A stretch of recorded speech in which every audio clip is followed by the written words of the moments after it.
Fanirisoa anaran'ny ilay mpanao interview malaza amin'izao fotoana izao. Naneho ny fanehoan-keviny manoloana izany moa i Gottlieb hoy izy nilaza hoe tsy mendrika ilay fomba fitafy.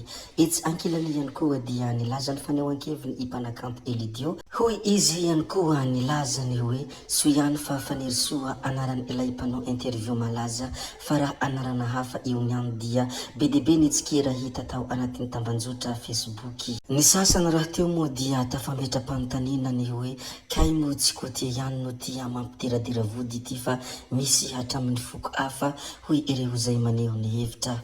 Tompoko vavy sy tompoko lahy, belohany hidirantsika amin'ny resaka izay ataontsika moa dia mbola toy ny mahazatra foana. Abonné vetivety alohan'ny chaîne-natsika ary asio izay man'ny video azadina ihany koa ny mametraka ny komantera. Ndeha aloha hidirantsika vetivety izany fanaovana abonnement izany belohany hirisoantsika amin'ny resaka izay ataontsika. Ndao ary tompoko lahy, ndao ary tompoko vavy, abonné vetivety ary ny chaîne-natsika.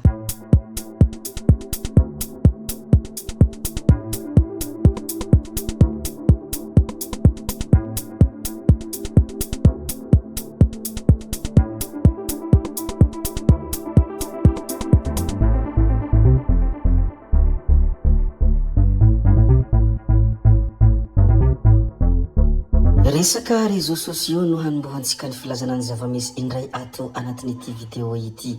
Mety tsy hisy TikTok intsony any Etazonia. Ny 7 janoary izao no hihatra ny lalàna mandraran'ny TikTok any Etazonia araka ny didina avoaka ny fitsarana ambony any antoerana. Mangataka hanemorana ny daty nefa i Donald Trump mba ahitana vahaolana miteraka hadi-hevitra momba ny fahalalahana moa ity raha ity, indrindra ho an'ireo olona 70 tapitrisa mpanaraka ny TikTok any Etazonia.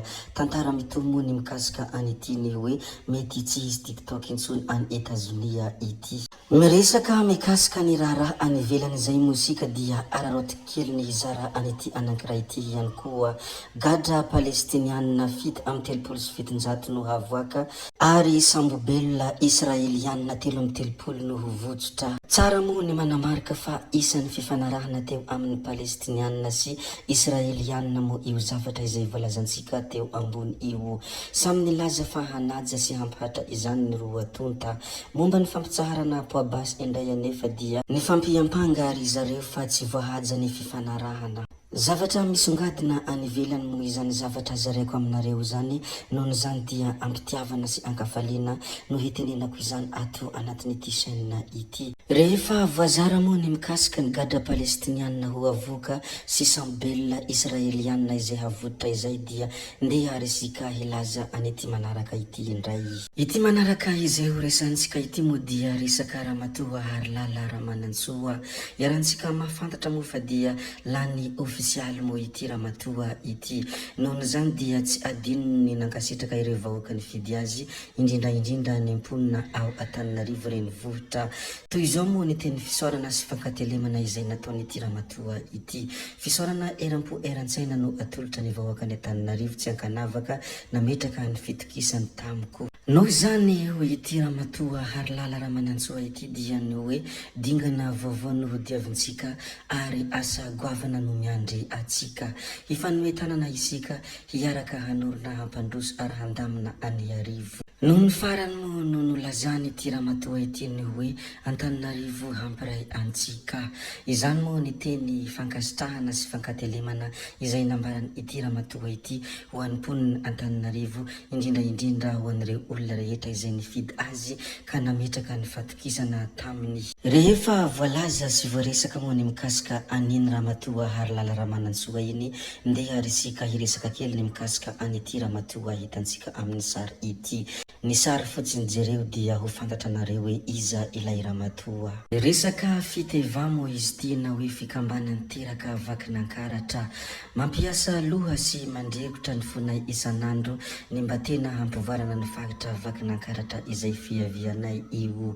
Izay indrindra no natonga ny fiteva na fikambanany teraka vakinankaratra nangataka mba hifanatona sy hiara-mandinika mba ho fandraisana andraikitra bebe kokoa hoy ny zavatra zavatra izay hita tao anatin'ny compte ity Ramatoa ity. Ankoatra ny fifampirariantsoa amin'ny taona vaovao dia votoatin'ny fioanana eo omaly ny hamely maso indray ny fikambanana eo amin'ny sehatra nasionaly mihitsy mba ho tena herim-panolo-kevitra sy fiaraha mikatsaka izay tombotsoa iombonan'ny mpikambana ary indrindra izay hampandroso ny fagitra ny iavianay. Na dia eo anefa izany hampandroso ny fagitra ny iavianay izany dia tsy raha itsokombakomba amin'ny ratsy, tsy haneho firaisan-kina hiaro fahatany izay mety ho manao tsy mety satria zanaky ny vakinankaratra kosa anefa fa tena homby sehatra marina amin'ny fampandrosoana na hoe acteur de développement.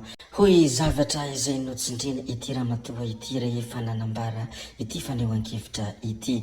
Nohon' izany hoy izy koa dia roso ny dianay, mankasitraka ny solotenan'ny mpianatra sy ny bureau ny fiteva tamin'ny fandraisana andraikitra. Izany moa zavatra ny matimatesany ity Ramatoa ity ka nampahafantariny tao anatin'ny kontiny ny resaka fiteva na hoe fikambanany teraka vakinankaratra koa dia zareo kely aminareo ato.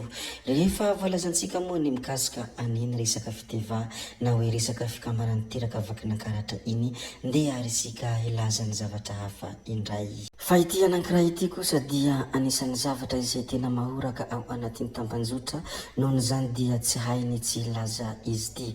Resaka ilay vehivavy mpanao interview malaza amin'izao fotoana izao moa izy ity, natonga ireo olona be dia be izay samy naneho hevitra mahakasika an'ity vehivavy malaza ity. I Gottlieb moa dia niteniny hoe tsy mendrika ilay fomba fitafy, fa i mpanakanto Elidio kosa dia nilazany hoe soiany fa ifanirosoa ny anarany fa raha tsy izay dia mety miteraka resabe ity vehivavy ity, hoy ny fanehoan-kevitra izay nambarany Elidio. Fa i mpanakanto Gottlieb izay nilazany hoe tsy mendrika ilay fomba fitafy dia mbola nilaza ihany koa ny tenany hoe tsy miombon-kevitra aminy aho, tsy asiako olana ilay izy manao fanadahadiana, tsy mpanao gazety koa moa izy fa chroniqueuse ao amin'ny pejiny. Kanefa kosa hoy ity Gottlieb ity dia ilay fitafiny no tsy mety, lasa toa mampiseho fomba ratsy ho an'ny fiarahamonina. Be no teateatra mazava ho azy, mila mifampitaiza isika satria lasa atteinte à la pudeur, hoy ny fanambarana izay nambarany ity Gottlieb ity. Eny moa ny hafatra sy fanehoan-kevitra izay nambarany Gottlieb ny mikasika ilay vehivavy malaza mpanao interview amin'izao fotoana izao. Etsy ankilan'izany anefa i Elidio dia nilazany hoe soiany fa fanirisoa no anarany ity vehivavy malaza ity, fa raha laboavy na hoe sapoaiky dia mety ho tantara ratsy ity ary be dia be nitsikera izay nandalo tao anatin'ny tambanjotra. Tompoko vavy sy tompoko lahy, izay ihany koa no namarana ny videontsika koa dia mankasitraka mankatila nareo na vitanay hanao amin'ny farany ary mbola manentana nareo foana ny mbola hanaraka ny video manaraka izay alatsakay ato. Zay fa hametra veloma izay veloma vetivety fa tsy hoe akory veloma mandrakizay amin'ny manaraka indray manao ny misimisy veloma tompoko lahy, veloma tompoko vavy.